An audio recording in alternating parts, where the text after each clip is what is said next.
Proverbe, chapitre 31.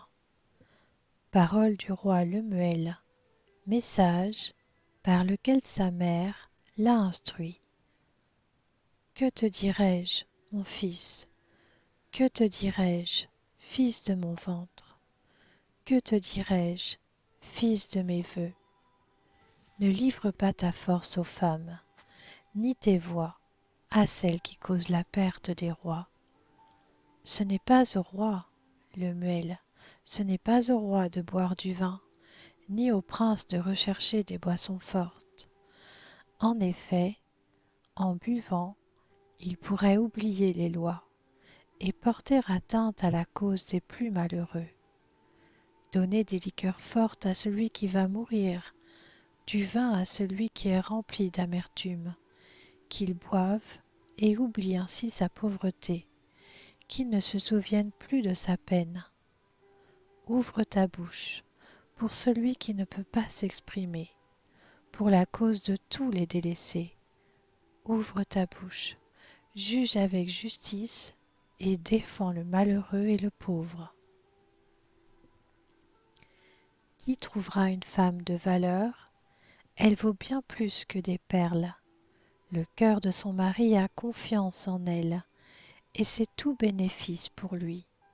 Elle lui fait du bien, et non du mal, tous les jours de sa vie. Elle se procure de la laine et du lin, et travaille d'une main joyeuse. Pareille à un navire marchand, elle rapporte ses provisions de loin. Elle se lève alors qu'il fait encore nuit, et elle donne la nourriture à sa famille et ses ordres à ses servantes.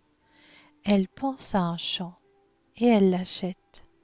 Avec le fruit de son travail, elle plante une vigne.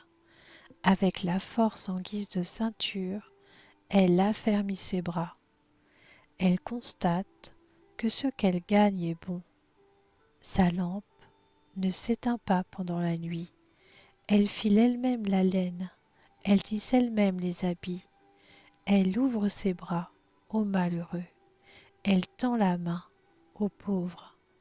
Elle ne redoute pas la neige pour sa famille, car chacun y est habillé de cramoisi. Elle se fait des couvertures. Elle a des habits en fin lin et en pourpre. Son mari est reconnu aux portes de la ville, lorsqu'il siège avec les anciens du pays. Elle fait des chemises et les vend, et elle livre des ceintures aux marchands. La force et l'honneur, voilà ce qui l'habille. Elle rit en pensant à l'avenir. Elle ouvre la bouche avec sagesse, et un enseignement plein de bonté est sur sa langue.